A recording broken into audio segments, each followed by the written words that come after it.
வணக்கம் நேயர்களே. பி குருஸ் தமிழ் சேனலுக்கு உங்களை நான் வரவேற்கிறேன். நான் சேதுராம்.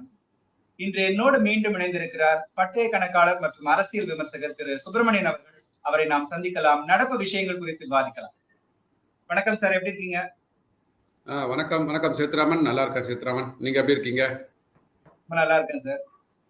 சார், சில விஷயங்களை குறித்து உங்ககிட்ட கேட்டா சரியா இருக்கும்னு நினைக்கிறேன். முதல் விஷயம், சமீபத்துல பாராளுமன்றத்துல மத்திய நிதி அமைச்சர் திருமதி நிர்மலா சீதாராமன் அவர்கள் ஒரு புதிய சட்ட வரைவு மசோதாவை கொண்டு வந்திருக்காங்க. அதாவது புதிய வருமான வரி சட்ட மசோதா. இது பழைய சட்டத்துக்கும் இப்ப இருக்கக்கூடிய மசோதால இருக்கக்கூடிய அம்சங்களுக்கும் என்ன வித்தியாசத்தை பாக்குறீங்க? இந்த புதிய சட்ட மசோதா நிறைவேற்றப்பட்டால் எந்த விதத்துல நம்மளுடைய பொருளாதார நடவடிக்கைகளை பாதிக்கும்? இதை பற்றி சொல்லுங்க. அதாவது இந்த புதிய இன்கம் டேக்ஸ் சட்டம் 2025 இதில் வந்து பார்த்தீங்கன்னா, எப்படி நம்ம வந்து பழைய இன்கம் டேக்ஸ் ஆக்டில் 1961 சொல்லுவாங்க, கிட்டத்தட்ட ஒரு 64 வருடங்களுக்கு அப்புறமா வந்து இந்த சட்டத்தை வந்து கொஞ்சம் ஆர்கனைஸ் பண்ணியிருக்கிறாங்க. அதாவது இன்கம் டேக்ஸில் கொடுக்க வேண்டிய அந்த பெனிஃபிட்ஸ், என்னென்ன கன்செஷன்ஸ், அதெல்லாம் வருடம் அந்த பட்ஜெட்டில் நிதிநிலை அறிக்கையில் கொடுத்துருவாங்க. அது மாதிரி தான் உங்களுக்கு எல்லாருக்குமே தெரியும், February 1 அன்னைக்கு மிகப்பெரிய ஒரு 12 லட்சம் ரூபாய் வரைக்கும் நியூ டேக்ஸ் ரெஜிமில் இருக்கிறவங்களுக்கு வந்து வருமான உச்சவரம்பை வந்து உயர்த்தினார்கள். அதை தாண்டி அப்பயே சொல்லிட்டாங்க அவங்க, இன்னும் ஒரு வருகின்ற இந்த கூட்டத்தொடரில் வந்து இந்த புது சட்டத்தை வந்து நாங்கள் வந்து செயல்படுத்த போகிறோம், அது மசோதாவை ப்ரெசென்ட் பண்ண போகிறோம். அதற்கப்புறமாக இதுக்கு கருத்து கேட்புகள் நடக்கும். இண்டஸ்ட்ரி ரெப்ரசன்டேஷன்ஸ் வந்து எல்லாரும் கொடுக்கலாம், அனைத்து தரப்பட்ட மக்களும் கொடுக்கலாம். அந்த கருத்துக்களை உள்வாங்கி கொண்டு அதுக்கப்புறமா மசோதா வந்து ஃபைனலைஸ் பண்ணி பார்லிமெண்ட்ல பிளேஸ் பண்ணுவாங்க. இது அனைவரும் கொடுக்கலாம், எதிர்கட்சிகள் உட்பட கொடுக்கலாம். எதிர்கட்சிகள் ஏன் அப்படி சொல்றேன்னா, இது வந்து 2014 வந்து பி சிதம்பரம் ஐயா அவர்கள் வந்து ஒரு முன்னெடுப்பு எடுத்தாங்க, டைரக்ட் டாக்ஸ் கோட் கொண்டு வரணும் அப்படின்னு சொல்லிட்டு. அது வந்து அப்புறமா கடைசியில் அவரே பதிவு பண்ணிட்டு போறாரு, எங்களால வந்து பண்ண முடியாததுக்கு காரணம் வந்து எதிர்கட்சிகளோட ஒத்துழைப்பு கிடைக்கல, எங்களுக்கு யாரும் வந்து சரியா புரிந்து கொள்ள மாட்டுறாங்க அப்படின்னு சொல்றாரு. அது மாதிரி 2-3 பெரிய சட்டங்கள், அதாவது சீர்திருத்தங்களை கொண்டு வரணும்னு ட்ரை பண்ணாரு. நமக்கு சீர்திருத்தத்தை கொண்டு வரணும்னு ஆசை இருக்கலாம், பட் உங்க கட்சிக்குள்ள இருக்கிறவங்களுக்கே அதுல மேல ஒரு ஈடுபாடு வேணும், அதுல ஒரு நம்பிக்கை வேணும். அது மக்களுக்கு நல்லதா போச்சுன்னா நமக்கு எந்த விதத்துல பாதிக்குன்ற மாதிரி இன்டென்ஷனலா வந்து மக்கள் அங்க உள்ள தலைவர்கள் ரீட் பண்ண ஆரம்பிச்சதுனாலதான் ஜிஎஸ்டி அவங்களால கொண்டு வர முடியல, income tax, direct income tax கூட கொண்டு வர முடியல.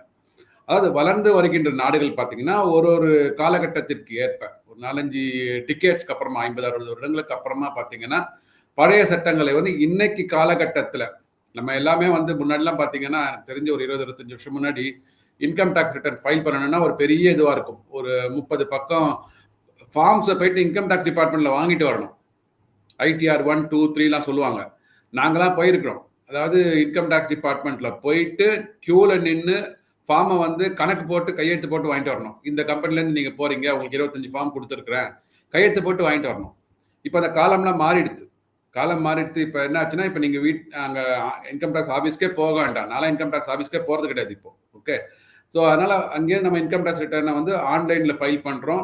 ஒரு 2-3 மாதங்கள் அவங்க ப்ராசஸ் பண்ணினதுக்கப்புறமா அந்த ரீஃபண்ட் இருந்தால் நமக்கு ரீஃபண்ட் வருது. இல்லை அவங்க கணக்கு சரியாக இருக்குது அப்படின்னு சொன்னேன்னா உங்களுக்கு அசஸ்மெண்ட் ஆர்டரே உங்களுக்கு இதில் வந்துடுது. ஸோ அந்த அளவுக்கு ஃபேஸ்லெஸ்ஸாக மாறிக்கொண்டு வருகிறது இன்கம் டேக்ஸ் டிபார்ட்மெண்ட். அனைத்து கவர்மெண்ட் துறைகளுமே பார்த்தீங்கன்னா ஃபேஸ்லெஸ்ஸாக டிஜிட்டல் மூலமாக இணைக்கப்பட்டு விட்டன. ஸோ அப்படி இருக்கும்போது என்ன பண்ணுறாங்கன்னா, ஸோ அதுக்குண்டான சட்டங்களை வந்து நம்ம இப்போ அதுக்கேற்ற மாதிரி ஒருங்கிணைத்து கொண்டு வர வேண்டும். ரொம்ப குறிப்பாக சொல்லணும் அப்படின்னா வந்து சேலரி பீப்புளுக்கு அவங்களுக்கு என்னென்ன டிடக்ஷன்ஸ் கிடைக்கும்னு சொல்லிட்டு ஒரு விதிமுறைகள் இருக்குது, ஷரத்துகள் இருக்குது. அது வந்து பழைய சட்டத்தில் எப்படி இருந்ததுன்னா, அவங்களுக்கு வந்து HRA பெனிஃபிட் போகணும்னா 1013A ஒரு செக்ஷன் இருக்குது. ஆனால் இவங்களுக்கு வந்து சம்பளம் எங்கே சார்ஜ் பண்ணுறாங்க, எப்படி சார்ஜ் பண்ணணும், எந்தெந்த சம்பளங்கள்லாம் வந்து என்னென்ன அலவன்ஸ்லாம் வந்து சார்ஜுக்கு எடுத்துக்கணும் அப்படின்றது வந்து செக்ஷன் 16-17 இருக்கும். நீங்கள் வந்து 16-17 போயிட்டு எப்படி சார்ஜ் பண்ணுறாங்கன்னு பார்த்துட்டு, எனக்கு இங்கே வந்து ஹவுஸ் ரெண்ட் அலவன்ஸ் இங்கே இல்லையே, எனக்கு எவ்வளோ டிடக்ஷன்ஸ் நான் வாடகை கொடுக்குறேன், எவ்வளோ எனக்கு வந்து அதில் இருந்து கழிவு கிடைக்கும் அப்படின்னு பார்த்தீங்கன்னா, அதுக்கு திருப்பி நீங்கள் ஒரு 6 செக்ஷன் 7 செக்ஷன் முன்னாடி போயிட்டு அங்கே செக்ஷனை பார்க்கணும். அது மாதிரி கிராஜுவிட்டி, அது மாதிரி லீவ் ட்ராவல் அலவன்ஸ், இது மாதிரி வந்து செக்ஷன்ஸ்லாம் பார்த்தீங்கன்னா அங்கங்கே வந்து கொடுத்துட்டு இருந்தாங்க.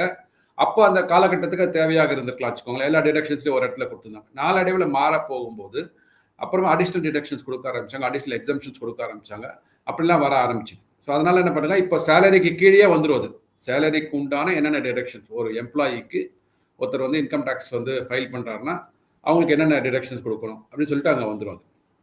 அது மாதிரி நிறைய ரிடண்டன்ட் செக்ஷன்ஸ் இருந்தது.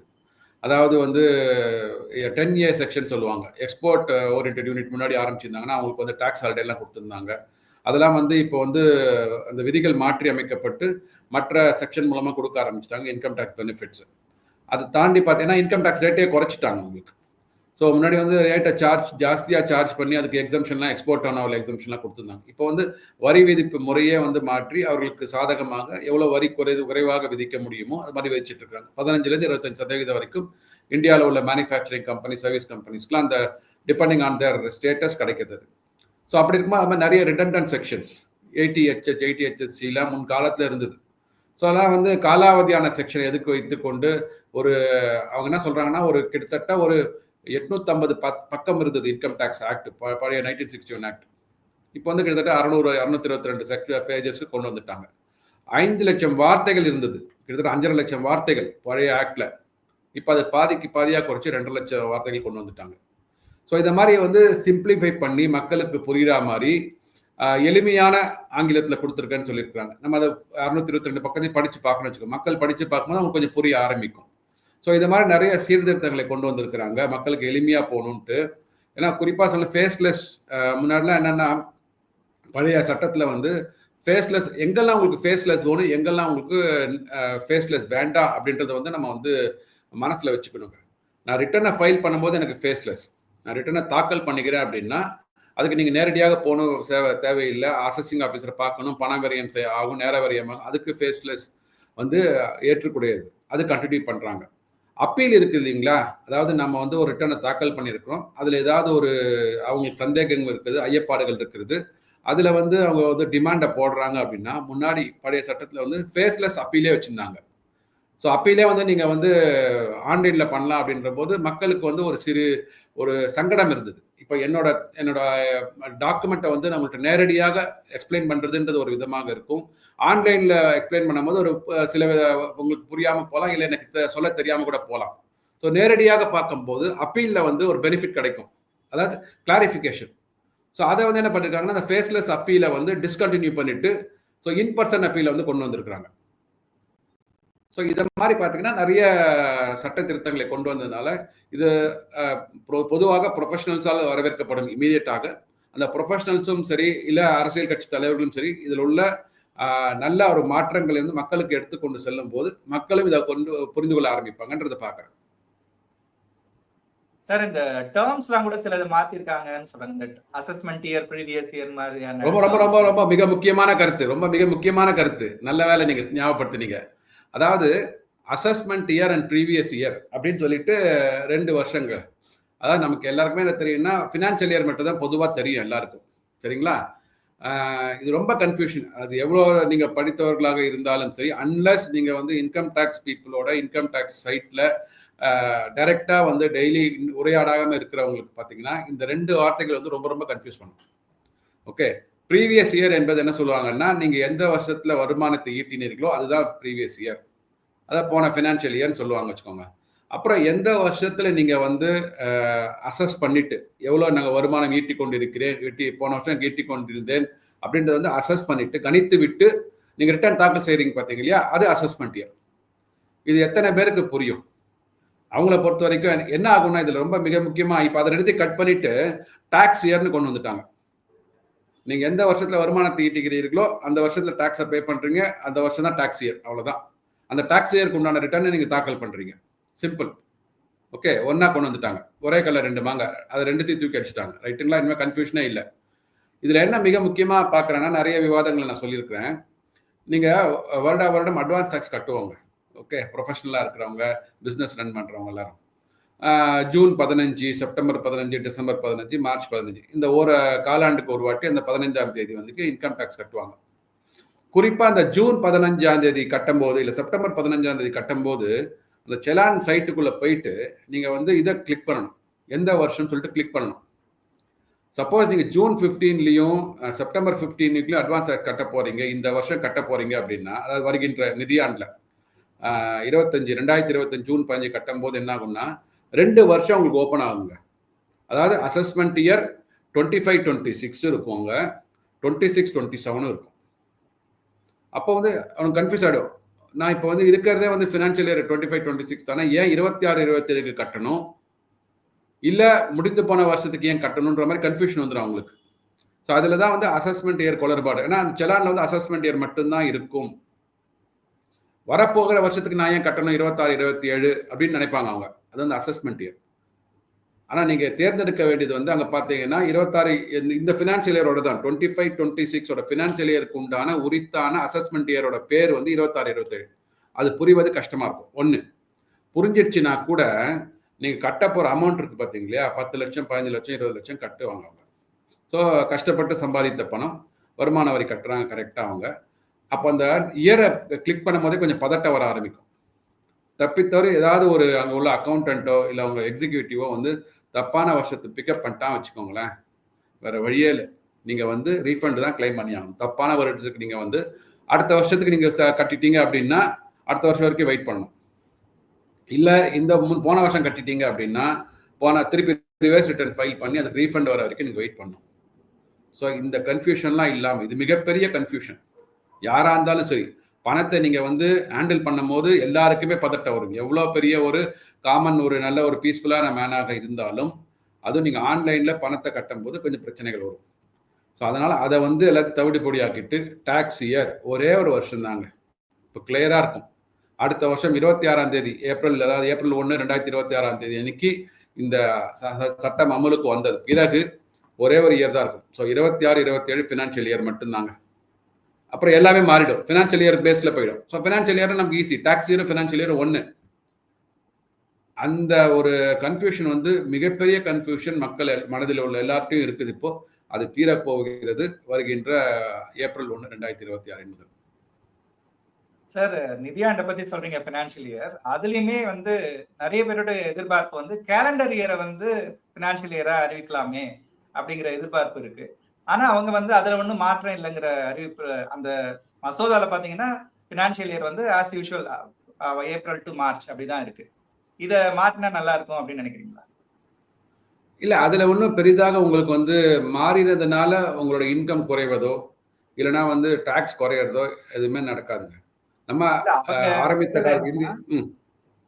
சில பேர் சொல்றது என்னன்னா, மற்ற நாடுகள்ல வந்து இந்த கேலண்டர் இயர் கான்செப்டை ஃபினான்ஷியல் இயரா ஃபாலோ பண்றாங்க. அப்படி இருக்கிற சூழ்நிலையில நம்மளும் கொஞ்சம் மாத்திக்கிட்டோம்னா வெளிநாட்டு வர்த்தகம் எல்லாம் பண்ணும் பொழுது, குறிப்பாக ஏற்றுமதி இறக்குமதி பண்றவங்களுக்கு அது ரொம்ப பயனுடையதா இருக்கும் அப்படிங்கிறாங்க.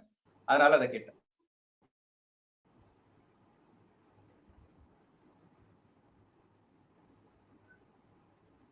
இல்லை, இதில் எங்க பிரச்சனை வரும் அப்படின்னு பார்த்தீங்கன்னா, யாரெல்லாம் வந்து அந்த மல்டிநேஷனல் கம்பெனிஸோட சப்சிடரி கம்பெனிஸாகவோ ஹோல்டிங் கம்பெனியாக இருக்கிறாங்களோ அவர்களுக்கு வந்து அந்த அக்கௌண்ட்ஸை கன்சாலிடேட் பண்ணும் போது தான் இந்த 2 வருஷம் டிஃப்ரென்ஸாக இருந்ததுன்னா அவங்க கேலண்டர் இயர் ஃபாலோ பண்ணி இங்கே ஃபினான்ஷியல் இயர் ஃபாலோ பண்ணி, இல்லை இங்கே கேலண்டர் இயர் ஃபாலோ பண்ணி அங்கே ஃபினான்ஷியல் இயர் ஃபாலோ பண்ணும் போது அந்த மாதிரியான பிரச்சனைகள் வரும். ஸோ 2 வருஷத்துக்கு ஆடிட் பண்ணணுன்ற மாதிரி வரும். ஆனால் மிக முக்கியமாக பார்த்தீங்கன்னா நம்ம வந்து செல்ஃப் சஸ்டைன்டு நாடாக இருக்கிறோம். நம்ம இங்கே இருக்கிற அனைவரும் பார்த்தீங்கன்னா இந்த இந்தியா சுதந்திரம் அடைந்த அன்னிலேருந்து 1 ஏப்ரல்லேருந்து 31 மார்ச் என்கின்ற அந்த இதை தான் நம்ம நோக்கி போய் கொண்டிருக்கிறோம். நமக்கு அந்த இதுவே பார்த்தீங்கன்னா அந்த அக்ரிகல்ச்சரல் பேஸ்ட் எக்கானமியாக இருந்தோம். பார்த்தீங்கன்னா கரெக்டாக அந்த பருவநிலை பார்த்தீங்கன்னா உங்களுக்கு அப்புறமா ஜூன் ஜூலையில் மழை பெய்ய ஆரம்பிக்கும். அறுவடை வந்து உங்களுக்கு ஜனவரியில் வரும். இப்போ ஃபினான்ஷியல் இயரில் என்ன உங்களுக்குன்னா, ஃபினான்ஷியல் இயர் ஆரம்பிக்கும் போது ஜூன் ஜூலையில் நம்ம ஆடி மாதத்தில் நம்ம வந்து ஆடி பட்டம் தேடி விதைன்னு சொல்லுவோம், ரைட்டுங்களா? ஸோ ஆடி மாதத்தில் நம்ம விதைக்கிறோம், ஜனவரி மாதத்தில் அறுவடை பண்ணுவோம் உங்களுக்கு. ஸோ எந்த வருஷம் நீங்கள் செலவு பண்ணுறீங்களோ அதே வருஷத்தில் உங்களுக்கு வருமானம் வந்ததுன்னா ரெண்டுத்தையும் சேர்த்து கரெக்டாக கணக்கு காமிக்க முடியும், ரைட்டுங்களா? நீங்கள் வந்து இப்போ என்ன ஆகும்னா, இப்போ வந்து இந்த மாதம் ஜூன் ஜூலையில் நம்ம வந்து விதைக்கிறோம் இல்லை பிஸ்னஸ் பண்ணுறோம் வச்சுக்கோங்களேன். எனக்கு வருமானம் எப்போ வரும்? எனக்கு அடுத்த வருஷம் தான் வரும், ஜனவரி. நீங்கள் சொல்கிறபடி உங்கள் கேலண்டர் அங்கே கொண்டு போயிட்டா.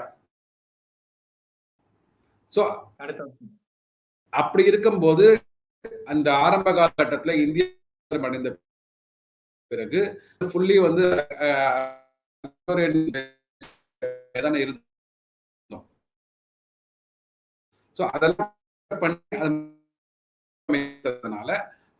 நோக்கியே மற்ற பிசினஸும் கூடாங்க. இங்க பார்த்தீங்கன்னா மக்கள் வந்து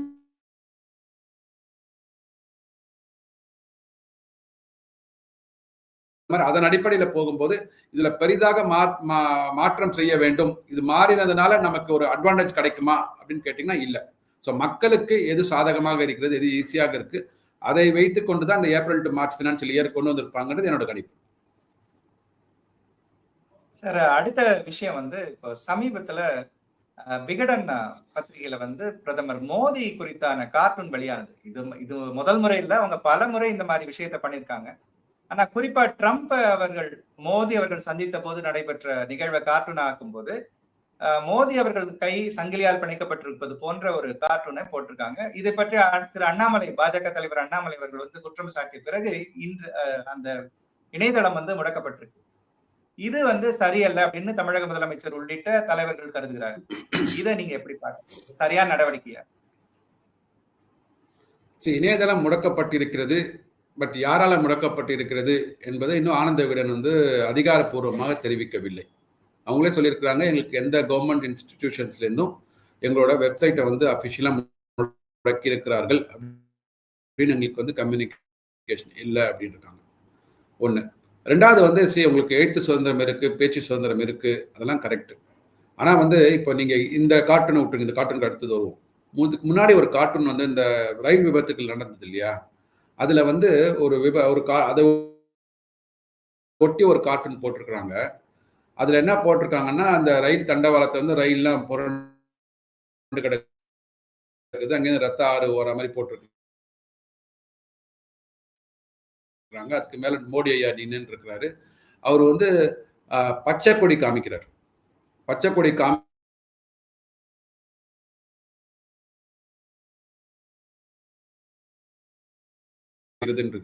ஸோ நீங்க வந்து நாட்டிலேயே வந்து பிளவுவாத சக்தியை வந்து கொண்டு வரீங்க. எந்த ஒரு நாட்டின் முதலமைச்சர், பிரதம அமைச்சர், அவர் வந்து அவரோட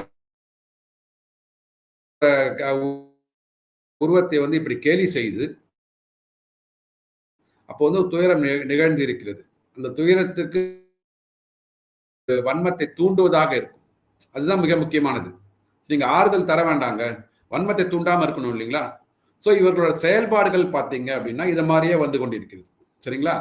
இது ஓகே, இது வந்து இன்டர்நேஷனல் ஒரு பாலிடிக்ஸ்ல ஒரு மிக முக்கியமான மைல்கல். அவர் ஜனவரி 20ஆம் தேதி பதவி ஏற்றாரு. அதுக்கப்புறமா வந்து பிரதம மந்திரி அங்கே போறாங்க. இப்போ மிகப்பெரிய ஒரு முக்கியமான சர்ச்சை வந்து பார்த்தீங்கன்னா வலைதளத்தில், சோசியல் மீடியாவில் என்ன வந்திருக்குன்னா, அந்த ஆனந்த விகடன் அந்த பத்திரிகை பிரசுரித்த கார்ட்டூன் அப்படின்னு சொல்றாங்க. ஆனா அதே ஆனந்த விகடன் வந்து ஒரு விளக்க உரை கொடுத்திருக்கிறாங்க. இது மாதிரி எந்த விதமான எங்களுக்கு இன்ஃபர்மேஷனும் வரல, மத்திய அரசாங்கம் தான் இதை முடக்கி இருக்கு அப்படின்னு சொல்லிட்டு அவங்களே சொல்லியிருக்கிறாங்க. நம்ம வந்து எதுக்கெடுத்தாலும் ஏதாவது ஒரு பிஜேபிக்கு எதிராக இருக்கிற அனைத்து எதிர்கட்சிகளும் உடனே வந்து இது வந்து பாசிச அணுகுமுறை, அராஜகம், பத்திரிகை சுதந்திரத்துக்கு எதிரான ஒரு போர், எமர்ஜென்சி, அறிவிக்கப்படாத எமர்ஜென்சி, அந்த பெரிய பெரிய வார்த்தைகளை யூஸ் பண்ணிடுவாங்க.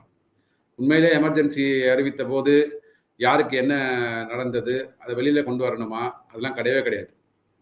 அதாவது எமர்ஜென்சி நடந்த போது எத்தனை பேரை வந்து கைவிலங்கு போட்டு ஈர்த்து கொண்டு சென்றார்கள், அதற்கெல்லாம் என்ன காலம் பதில் சொல்லிச்சா, இவர்கள் காலத்தோடு நின்று கேள்வி கேட்டார்களா, அதெல்லாம் கிடையாது. இப்போ யார் எமர்ஜென்சியை வந்து அறிவித்தாங்களோ, யார் நடைமுறைப்படுத்தினார்களோ அவர்களோட கூட்டணியை வைத்துக்கொண்டு ஆட்சியில அதிகாரத்தில் வரலான்னு பார்த்தாங்க. அதெல்லாம் வரல, மக்கள் ஏத்துக்கல வச்சுக்கோங்க. அவங்கள வந்து கவுந்து படுத்துக்கிற மாதிரியும், அது பக்கத்துல ரத்த ஆறு ஓடுற மாதிரியும், அதுல வந்து அதற்கு பக்கத்துல வந்து மோடி ஐயா நின்று ஒரு பச்சை கொடி காமிக்கிறாரு, அதுல வந்து ரத்தம் சிந்துது அப்படின்ற மாதிரி. நீங்க பச்சை கொடியை காமிச்சது வந்து எனக்கு தெரியல, அது வந்து எதனை குறியிட்டு சொல்றீங்கன்னு தெரியல. ஏன்னா நிறைய நாட்டில் வந்து பச்சை நிறத்தை வந்து ஆதாரமாக கொண்டு தேசிய கொடிலாம் இருக்கு. ஸோ நீங்க வந்து அவர் வந்து எதிரி நாட்டு பிரதம அமைச்சர் ரெப்ரசென்ட் பண்றாருன்னு சொல்ற மாதிரி சொன்னீங்களான்னு தெரியாது நமக்கு. ஏன்னா வந்து நீங்க ஒரு குறியீடு கொடுக்குறீங்க அப்படின்னா அது எந்த விதமான சமிக்ஞைகளையும் மக்கள்கிட்ட எடுத்துன்னு போகும், எந்த விதமான ஒரு சலசலப்பை நாட்டில் ஏற்படுத்தும், இதெல்லாம் நீங்க பார்க்கணும்.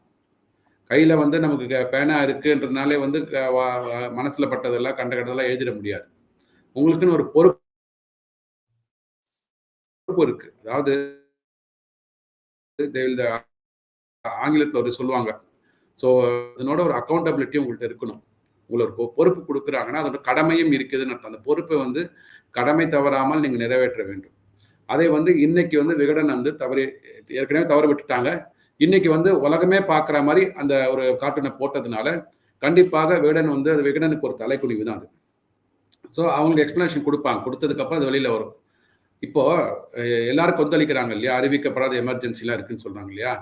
ஒரு வயதான முதியவர் 80-85 வயதான முதியவர் உங்களோட ஆளுகின்ற திராவிட முன்னேற்ற கழகம் அவர்களுக்கு எதிராக ஒரே ஒரு இது குற்றச்சாட்டு வச்சார். உடனே என்ன பண்ணாங்க, அவரை ராத்திரி காலையில் 4 மணிக்கு 5 மணிக்கு அவர் வந்து வயதான முதியவர் அப்படின்னாலே உங்களுக்கு தெரியும், அவங்க வந்து ஒரு ஹெல்த் இஷ்யூஸ் இருக்கும், மாத்திரைலாம் சாப்பிட்டுட்டு இருப்பாங்க இல்லைங்களா. அந்த இதெல்லாம் கூட கருத்தில் கொள்ளாமல் காலங்காலத்தில் 5 மணிக்கு அவர் எங்கேயோ வந்து தப்பிச்சு வந்து அயல் நாட்டுக்கு ஓடிட்டு போகிற மாதிரி பயங்கரவாதி மாதிரியும் அவரை வந்து வீட்டுக்கு போலீஸ் அமைச்சு அவரை வந்து சிறைப்படுத்தி எடுத்துகிட்டு போனாங்க. சரிங்களா.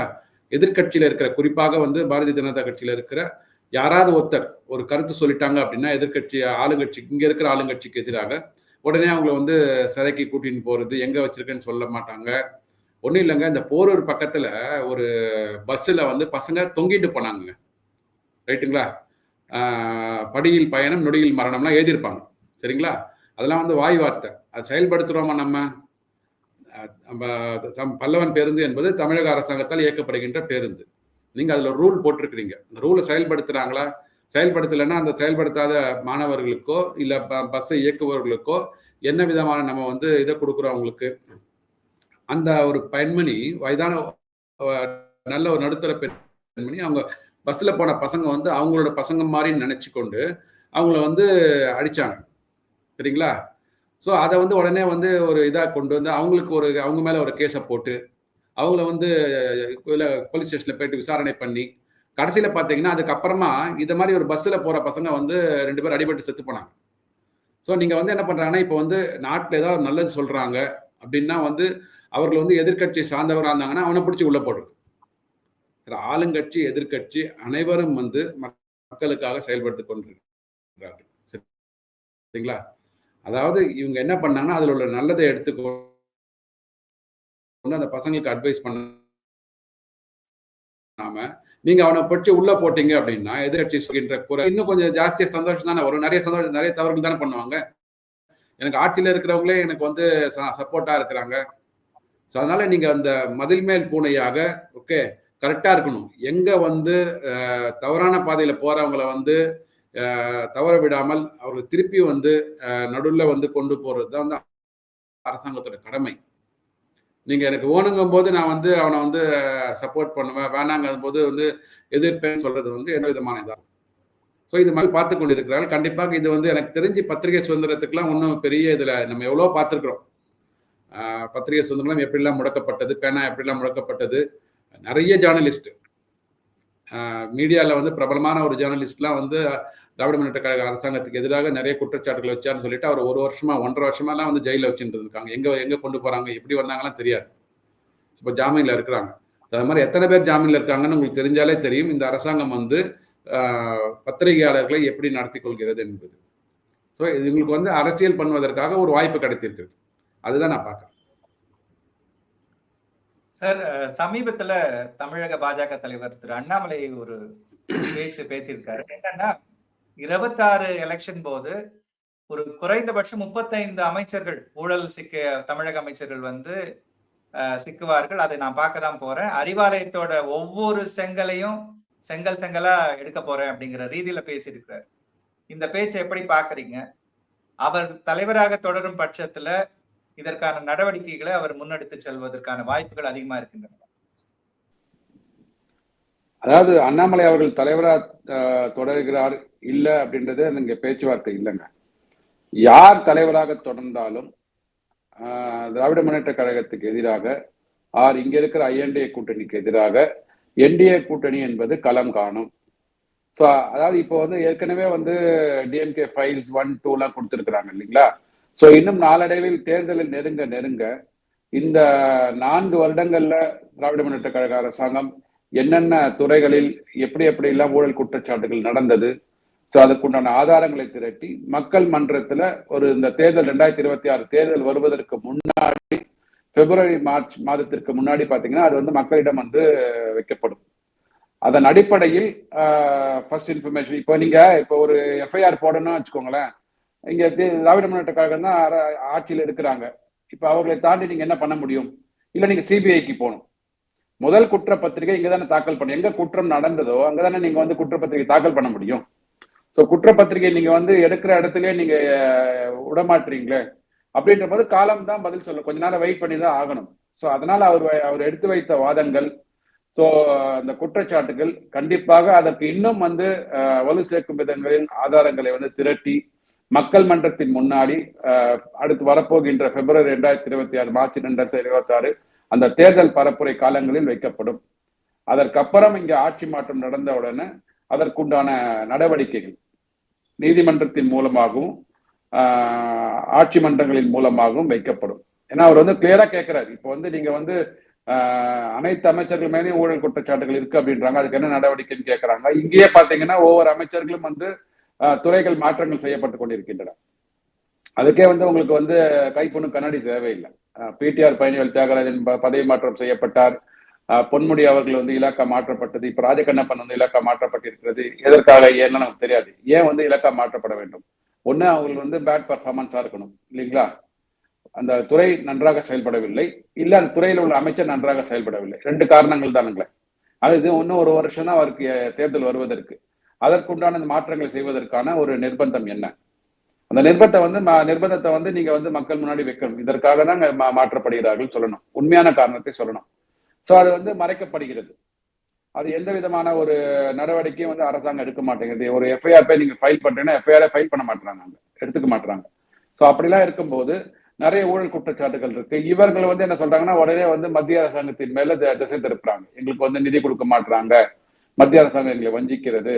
இங்க இருக்கிற எதிர்கட்சிகள் குறிப்பா உடனே அதிமுக பண்ணா அவங்க வந்து பிஜேபியின் பி டீமாக செயல்படுகிறார்கள் அப்படின்னு சொல்லிட்டு அப்படி மாத்தி விடுறது. ஸோ எதையாவது ஒண்ணு வைத்துக்கொண்டு ஏதாவது ஒரு ப்ராப்ளம் இங்க ஸ்டேட்ல இருக்கு அப்படின்னா அதை வந்து மறைப்பதற்காகவும் மடைமாற்றம் செய்வதற்காகவும் அந்த அவங்களுக்கு தெரிஞ்ச அந்த ஏடிஎம்கே பிஜேபி கான்ஃபிளிக்ட் அதுக்குள்ள போறது, இல்ல மத்திய அரசாங்கத்தின் மீது குறை சொல்றது, இப்படியே வைத்துக்கொண்டு டெய்லி மீடியாக்களை நடத்தி கொண்டு இருந்தால் மக்கள் வந்து ஒரு ஜனவரி 2026 மேல வந்து இதுக்கு ஒரு தக்க பதிலடி கொடுக்க ஆரம்பிப்பாங்க. அதற்குண்டான காலம் வந்து நெருங்கி கொண்டிருக்கிறது. அது வந்து அண்ணாமலை அவர்கள் தலைவரா இருக்கணும்னு கூட அவசியம் கிடையாது.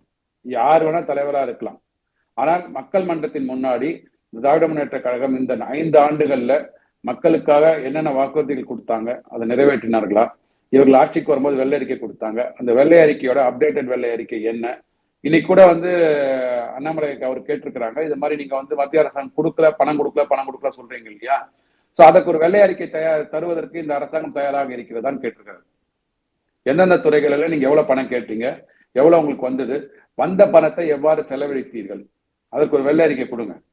தமிழக மக்களை நம்ம போய் கேட்போம், சரிங்களா? அதாவது நீங்க வந்து இந்த பிஎம்சி திட்டத்துல வந்து மார்ச் 2024 வந்து இங்க இருக்கிற சீஃப் செக்ரட்டரி வந்து நாங்கள் வந்து இந்த பிஎம்சி திட்டத்தில் இணைவதற்கு வந்து அனைத்து நடவடிக்கையும் எடுத்துக்கொண்டிருக்கிறோம், ஒரு ஸ்டேட் லெவல் கமிட்டியை ஃபார்ம் பண்ணிட்டோம், அது வந்து ஜூன் 2024 அந்த எம்ஓஇல நாங்க சைன் பண்ணிடுவோம்.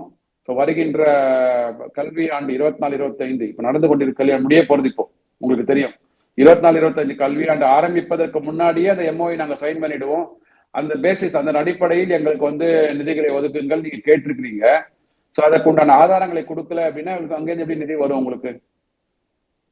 இது concurrent list. Education is concurrent list. அவங்க கேட்கறாங்க இந்தியா முழுவதும் 14,500 பிஎம்சி ஸ்கூல்ஸ் வந்து எடுத்துக்க நடத்த போறோம்.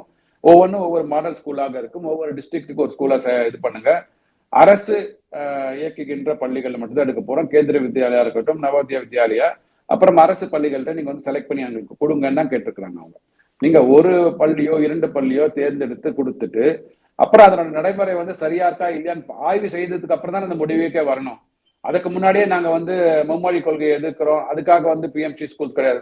அவர் ரொம்ப தெளிவா சொல்றாங்க, பிஎம்சி ஸ்கூல்ல வந்து இந்தியை திணிப்பது என்பது கிடையாது. ஆங்கிலம், தமிழ் அதை தாண்டி இன்னொரு ரீஜனல் லாங்குவேஜ் கத்துக்கோங்க. இப்போ அரசு பள்ளி மாணவர்கள் சென்னை கார்பரேஷன் மூலமாக இயங்கப்படுகின்ற அரசு பள்ளிகளில் தமிழ் இங்கிலீஷை தாண்டி உருது தெலுங்கு கத்துக் கொடுக்குறாங்க. அப்ப எங்க போச்சு உங்களோட மும்மொழி கொள்கை? ஸோ வாக்கு வங்கிக்காக மட்டுமே நீங்க உருதும் தெலுங்கையும் வந்து அரசு பள்ளிகளை வந்து கற்றுக் கொடுக்குறீங்க அப்படின்னா இங்க எத்தனை பேர் ஹிந்தி கத்துக்கணும்னு விருப்பப்படுறாங்க? நான் என்ன சொல்றேன் சார், நீங்க ஆப்ஷனை வச்சிருங்க. கத்துக்கிறதும் கத்துக்காததும் அவங்களோட விருப்பம் இல்லைங்களா? இதுதான் நான் வந்து பகுத்தறிவு மண்ணுன்னு சொல்றோம். இப்போ எனக்கு எது நல்லது கெட்டதுன்னு எனக்கு தெரியும். பட் எனக்கு ஆப்ஷனை கொடுங்க. இந்தியாவில் உள்ள அனைத்து 22 அபிஷியல் லாங்குவேஜ் கத்துக்கிறதுக்கு எனக்கு வாய்ப்பு கொடுங்க. அது வேணுமா வேணாம நான் முடிவு பண்ணிக்கிறேன், நீங்க முடிவு பண்ணாதீங்க. அதான் சொல்றேன் நான். ஸோ அத மாதிரியான ஒரு நடவடிக்கைகள்லாம் போய் கொண்டிருக்கிறது. ஸோ இந்த திராவிட முன்னேற்ற கழகம் நான் சொன்ன மாதிரி பார்த்தீங்கன்னா ஊழல் குற்றச்சாட்டுகள் வெளிவந்து கொண்டிருக்கின்றன. அதற்கு வந்து கண்டிப்பாக வருகின்ற 2026 என்பது வந்து அப்டேட்டட் வெள்ளை அறிக்கையாக வரும். இல்லைன்னா திருப்பி ஃபைனலா வந்து ஒரு டிஎம்கே ஃபைல்ஸ் அப்படின்னு சொல்லிட்டு அண்ணாமலை அவர்கள் தயாரித்து அதை கண்டிப்பாக மக்கள் மன்றத்தில் வைப்பார். சார், கடைசியா ஒரு கேள்வி. சமீபத்துல பாரத பிரதமர் திரு மோடி அமெரிக்க அதிபர் ட்ரம்பை சந்திச்சாரு. பல விஷயங்கள் பேசப்பட்டன, உடன்படிக்கைகள்லாம் உருவாகின, நமக்கு தெரியும். அந்த நேரத்துல திரு ட்ரம்ப் ஒரு விஷயம் சொல்றாரு. பிரிக்ஸ் கூட்டமைப்பு இந்த காமன் கரன்சி, அதாவது பொதுவான நாணயம்ங்கிறத ஒண்ணு கொண்டு வரக்கூடாது. அப்படி நீங்க கொண்டு வந்தீங்கன்னா எல்லா நாடுகள் மீதும், அந்த கூட்டமைப்புல இருக்கக்கூடிய நாடுகள் மீது 100% வரி விதிப்பு அமெரிக்காவால் உருவாக்கப்படும் அப்படிங்கிற ரீதியில பேசியிருக்கிறாரு. இது சரியான வாதமா உங்களுடைய பார்வை? இல்ல, ட்ரம்ப் சொன்னதை வைத்து பார்த்தீங்கன்னா கண்டிப்பாக அவர் நாட்டு எக்கானமியை அவருடைய நாட்டின் பொருளாதாரத்தை பாதுகாப்பதில் வளர்ப்பதில் அவரோட குறிக்கோள் இருக்குங்க. ஸோ அதனால வந்து அவர் சொன்னதை நான் வந்து தவறு என்றெல்லாம் சொல்ல முடியாது. ஆனா இந்த பிரிக்ஸ் நாடுகளுக்கு உண்டான ஒரு கூட்டமைப்புகள், அந்த நாடுகளுக்கு உண்டான அந்த பொருளாதார வர்த்தகம் இருக்கு பார்த்தீங்களா, அது எந்த அளவுக்கு ஸ்ட்ராங்கா இருக்கு, எந்த அளவுக்கு வளரப்போகிறது என்பதை பொறுத்து தான் பிரிக்ஸ் நாடுகளுக்கு உண்டான ஒரு கரன்சி கொண்டு வர முடியுமான்னு பார்க்கணும். ஒன்றும் இல்லை, இப்போ இந்தியாவுக்குன்னு பார்த்தீங்கன்னா நம்ம வந்து 85% வந்து டாலர்ல க்ரூட் ஆயில இம்போர்ட் பண்ணிட்டு இருக்கோம், சரிங்களா? அதே மாதிரி பிரிக்ஸ் நாடுகளில் உள்ள அனைத்து நாடுகளும் டாலரை டிபெண்ட் பண்ணி எவ்வளோ பர்சன்டேஜ் ஆஃப் எக்ஸ்போர்ட்ஸ் இம்போர்ட்ஸ் பண்றாங்கன்னு தெரிஞ்சுக்கணும் அவங்க. இந்தியா இன்னைக்கு தேதியில 7% ட்ரேட் டெபிசிட்ல இருக்கும் டாலரை பொறுத்த வரைக்கும். அதாவது இம்போர்ட் வந்து 30% பண்றோம், எக்ஸ்போர்ட்ஸ் வந்து 23% பண்றோம். ஸோ 7% நம்ம டாலரை வந்து வெளிநாடுகளில் இருந்து வாங்குறோம். எனக்கு ஒரு கருத்து உண்டு. அதாவது எல்லாரும் என்ன சொல்லுவாங்கன்னா, இந்திய ரூபாய் வீழ்ச்சி அடைந்து விட்டது டாலருக்கு எதிராக அப்படின்னு சொல்லுவாங்க. அது நான் அப்படி பார்க்க, அது ஒரு கரன்சி, டாலரை வந்து நான் ஒரு கரன்சியா பார்க்க மாட்டேன். டாலரை வந்து ஒரு ப்ராடக்டாக பாருங்க. யுஎஸ் டாலர் என்பது ஒரு பொருள். அந்த பொருளுக்கு வந்து உலக வர்த்தகத்தில் டிமாண்ட் நிறைய இருக்கிறது, தேவை அதிகரித்து கொண்டு வருகிறது. எந்த பொருளுக்கு, உங்களுக்கு தெரியும், நீங்க வந்து ஒரு பேராசிரியர், எந்த பொருளுக்கு தேவை அதிகரிக்கிறதோ அந்த பொருளுக்கு விலை உயரும். கரெக்டுங்களா? இதுதான் ஒரு ஃபண்டமெண்டல் எக்கனாமிக்ஸ் இல்லையா? எந்த பொருளுக்கு தேவை உயர்கிறதோ அந்த பொருளுக்கு விலை உயரும். ஏன்னா அந்த பொருளுக்கு வந்து கெப்பாசிட்டி வந்து லிமிட்டட்.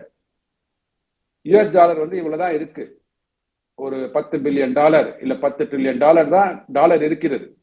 அப்படி இருக்கும்போது அந்த டாலரை வாங்குவதற்கு அனைத்து நாடுகளும் போட்டி போடுகின்றன. ஏன்னா மிக முக்கியமாக க்ரூட் ஆயிலை வந்து டாலர்ல தான் இம்போர்ட் பண்றாங்க. பெட்ரோ டாலர்னே பேர் இருக்கு, டாலருக்கு இன்னொரு பேர் பெட்ரோ டாலர் தான் பேர். அப்படி இருக்கும்போது அந்த டாலரின் தேவை அதிகரிக்க அதிகரிக்க அது விலை அதிகரிக்கிறது. அதனால அந்த விலை கொடுத்து வாங்கும்போது அந்த லோக்கல் கரன்சிஸ் வீழ்ச்சி அடைகிறது. ஒரு நல்ல ஒரு பாசிட்டிவ் பாயிண்ட் என்ன அப்படின்னு பாத்தீங்கன்னா, நம்ம ரூபாய் வந்து கிட்டத்தட்ட ஒரு 2.5% மட்டும்தான் இந்த கடந்த 2026-4 வீழ்ச்சி அடைந்திருக்கிறது. மற்ற கரன்சிகள்லாம் 8-10% வீழ்ச்சி அடைந்து கொண்டிருக்கின்றன. மிக முக்கியமாக ஏன்னா அந்த நாடுகளோட டாலர் டிபெண்டன்சி ஜாஸ்தியா இருக்குது. Coming back to your question, BRICS நாடுகள் எல்லாம் இதை வந்து கொண்டு வருவாங்களா அப்படின்னா, எனக்கு தெரிந்து கொண்டு வருவதற்கான சாத்தியங்கள் இன்னொரு 3-5 வருடங்களும் இருக்காதுங்க. கண்டிப்பாக இருக்காது. அது ஒரு த்ரெட்டாக வச்சுக்கலாமே தவிர, ஆனா வந்து அதுக்கு வந்து அனைத்து நாடுகளும் பிரிக்ஸ் கரன்சியை கொண்டு வருவது, ஏன்னா பிரிக்ஸ் நாடுகளே அவர்களுக்குள்ள ஒரு ட்ரேட் அக்ரிமெண்ட்டை போட்டு, இப்ப எப்படி நம்ம ஒரு ஆத்ம நிர்பர் பாரத்னு ஒரு திட்டத்தை கொண்டு வந்து நமக்கு தேவையான பொருட்களை நம்மளே மேக் இன் இந்தியா திட்டத்தின் மூலமாக இங்க தயாரிக்கிறோமோ, அத மாதிரி ஒரு எக்ஸ்டெண்டட் ஆத்ம நிர்பர் பாரத் மூலமாக ஆத்ம நிர்பர் பிரிக்ஸ் அப்படின்னு ஒரு கான்செப்ட் வச்சுக்கோங்களேன். ஸோ அனைத்து இந்த 5 நாடுகளும் தங்களுக்கு தேவையானதை தாங்களே தயாரித்துக் கொண்டு தாங்களே பரிமாற்றம் செய்து கொண்டு அந்த அளவுக்கு ட்ரேட் டெபிசிட் க்ளோசஸ்ட் 0 வந்தால் ஒழிய இது வந்து பிரிக்ஸ் என்ற ஒரு நாடுகளின் மூலமாக தனி கரன்சி வருவதற்கு சாத்தியம் மிக மிக குறைவு வருகின்ற ஒரு 3-5 ஆண்டுகள்ல. நீங்க வந்து ஒரு 2030க்கு அப்புறம் ஒரு இந்தியா வந்து ஒரு $10 trillion தாண்டி போகும்போது எக்ஸ்போர்ட்ஸ் நிறைய ஆக ஆக இம்போர்ட்ஸ் நீங்க இம்போர்ட் டிபெண்டன்ஸை குறைக்க ஆரம்பிக்கும் போது தான் உங்களோட இந்த பேச்செல்லாம் வந்து எடுபடும். ஆனா நம்ம சொல்லலாம் இதுதான் நம்மளோட ட்ரெண்ட், பொருளாதார கொள்கையின் ஒரு next road map towards independent India in terms of economics அப்படின்னு போகும்போது ஃபாரின் கரன்சியை டிபெண்ட் பண்ணி இல்லாம நம்ம நாடு கரன்சியை வந்து இப்போ ரூபாயில நிறைய நம்ம எக்ஸ்போர்ட் பண்ண ஆரம்பிச்சிட்டோம் வச்சுக்கோங்களேன். ஸோ ரூபாயில இம்போர்ட் பண்றவங்களுக்கு ரூபாயின் மதிப்பு அதிகமாக தேவைப்படும். அப்போ ரூபாவோட மதிப்பு மேல போக ஆரம்பிக்கும். நம்ம ரூபாவோட டிமாண்டை ஜாஸ்தி பண்ணணும் அப்படின்னா இங்கேருந்து எக்ஸ்போர்ட்ஸை ஜாஸ்தி பண்ணணும், இம்போர்ட்டை குறைக்கணும். அந்த நாள் வந்ததுக்கு அப்புறம் தான் அந்த மாதிரியான ஸ்ட்ராங் ஸ்டேட்மெண்ட் வந்து கண்டிப்பாக வந்து உண்மையாக மாற ஆரம்பிக்கும். அது வரைக்கும் இது ஒரு பொலிட்டிக்கல் ஸ்டேட்மெண்டா வச்சுக்கலாம். ஆனா இது வந்து ஒரு டைரக்ஷனை கொடுக்கும் எல்லாருக்கும். எந்த நாடும் தன்னாட்டு கரன்சியை வந்து சார்ந்து இருக்க வேண்டும், அதுதான் வந்து எல்லாருமே விரும்புவார்கள். அதுதான் ட்ரம்ப் விரும்புறாரு இல்லைங்களா? ஆனா ட்ரம்ப் விரும்புவதற்கான காரணம் அது ஒரு மிகப்பெரிய ஒரு வல்லரசாக இருக்கிறது, மிகப்பெரிய பொருளாதாரமாக இங்கு திகழ்ந்து கொண்டிருக்கிறது. பட் இன்னும் வரப்போகின்ற 2047 இந்தியா மிகப்பெரிய வல்லரசு ஆயிடும் சொல்றோம் பாத்தீங்களா? அது ஆனதுக்கு அப்புறம் அந்த தருவாய் 2047 அந்த நாடுகள்ல பாத்தீங்கன்னா அந்த நாட்கள்ல பாத்தீங்கன்னா கண்டிப்பாக towards single currency and BRICS dominated கரன்சியாக மாறுவதற்கான வாய்ப்புகள் இருக்கு. பட் வருகின்ற 3-5 வருடங்கள் அப்படின்றது வந்து ரொம்ப கம்மியான கால ஆண்டுகள். அதுல நடைபெறுமான்றது வந்து சாத்தியம் ரொம்ப ரொம்ப குறைவுங்க. சார், இது வரைக்கும் என்னுடைய கேள்விகளுக்கெல்லாம் ரொம்ப பொறுமையா விளக்கமாக சொன்னீங்க சார். ரொம்ப நன்றி. நேயர்களே, இந்த வீடியோ உங்களுக்கு பிடித்திருந்தால் லைக் பண்ணுங்கள், ஷேர் பண்ணுங்கள். மறக்காமல் பி குருஸ் தமிழ் சேனலை சப்ஸ்கிரைப் செய்யுங்கள். நன்றி, வணக்கம். தேங்க்யூ. வணக்கம் சேத்ரம். தேங்க்யூ.